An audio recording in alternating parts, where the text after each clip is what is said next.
یہودا کا عام خط، پہلا باب۔ یہودا کی طرف سے جو یسوع مسیح کا بندہ اور یعقوب کا بھائی ہے،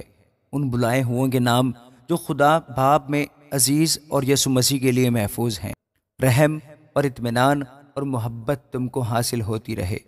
اے پیارو،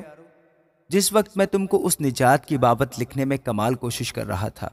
جس میں ہم سب شریک ہیں، تو میں نے تمہیں یہ نصیحت لکھنا ضرور جانا کہ تم اس ایمان کے واسطے جانفشانی کرو جو مقدسوں کو ایک ہی بار سونپا گیا تھا، کیونکہ بعض ایسے شخص چپکے سے ہم میں آ ملے ہیں جن کی اس سزا کا ذکر قدیم زمانہ میں بیشتر سے لکھا گیا تھا۔ یہ بے دین ہیں اور ہمارے خدا کے فضل کو شہوت پرستی سے بدل ڈالتے ہیں اور ہمارے واحد مالک اور خداوند یسوع مسیح کا انکار کرتے ہیں۔ بس اگرچہ تم سب باتیں ایک بار جان چکے ہو، تو بھی یہ بات تمہیں یاد دلانا چاہتا ہوں کہ خداوند نے ایک امت کو ملک مصر سے چھڑانے کے بعد انہیں ہلاک کیا جو ایمان نہ لائے، اور جن فرشتوں نے اپنی حکومت کو قائم نہ رکھا بلکہ اپنے خاص مقام کو چھوڑ دیا، ان کو اس نے دائمی قید میں تاریکی کے اندر روز عظیم کی عدالت تک رکھا ہے۔ اسی طرح سدوم اور عمورہ اور ان کے آس پاس کے شہر جو ان کی طرح حرام کاری میں پڑ گئے اور غیر جسم کی طرف راغب ہوئے،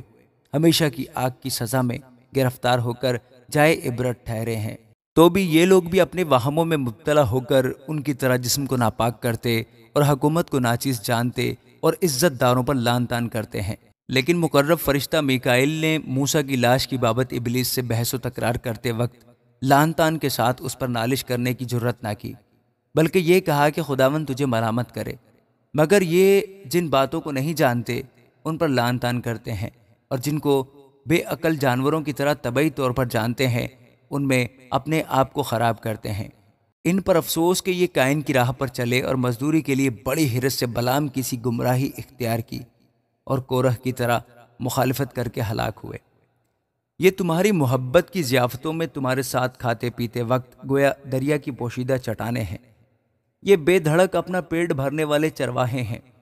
یہ بے پانی کے بادل ہیں جنہیں ہوائیں اڑا لے جاتی ہیں۔ یہ پتجھڑ کے بے پھل درخت ہیں جو دونوں طرح سے مردہ اور جڑ سے اکھڑے ہوئے ہیں۔ یہ سمندر کی پرجوش موجیں ہیں جو اپنی بے شرمی کی جھاگ اچھالتی ہیں۔ یہ وہ آوارہ گرد ستارے ہیں جن کے لیے ابد تک بے حد تاریکی دھری ہے۔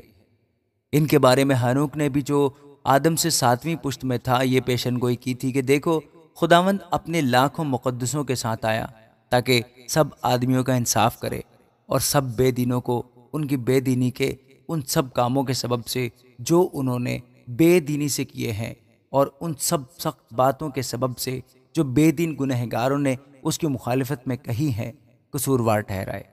یہ بڑبڑانے والے اور شکایت کرنے والے ہیں اور اپنی خواہشوں کے موافق چلتے ہیں اور اپنے منہ سے بڑے بول بولتے ہیں اور نفع کے لیے لوگوں کی روداری کرتے ہیں۔ لیکن اے پیارو، ان باتوں کو یاد رکھو جو ہمارے خداوند یسوع مسیح کے رسول پہلے کہہ چکے ہیں۔ وہ تم سے کہا کرتے تھے کہ آخر زمانہ میں ایسے ٹھٹھا کرنے والے ہوں گے جو اپنی بے دینی کی خواہشوں کے موافق چلیں گے۔ یہ وہ آدمی ہیں جو تفرقے ڈالتے ہیں اور نفسانی ہیں اور روح سے بے بہرا۔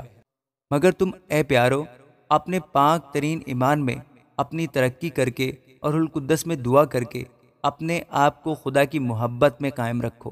اور ہمیشہ کی زندگی کے لیے ہمارے خداوند یسوع مسیح کی رحمت کے منتظر رہو،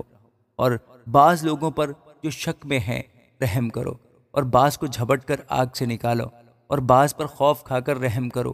بلکہ اس پوشاک سے بھی نفرت کرو جو جسم کے سبب سے داغی ہو گئی ہے۔ اب جو تم کو ٹھوکر کھانے سے بچا سکتا ہے اور اپنے پرجلال حضور میں کمال خوشی کے ساتھ بے عیب کر کے کھڑا کر سکتا ہے، اس خدا واحد کا جو ہمارا منجی ہے، جلال اور عظمت اور سلطنت اور اختیار ہمارے خداوند یسوع مسیح کے وسیلہ سے جیسا ازل سے ہے اب بھی ہو اور ابدالآباد رہے، آمین۔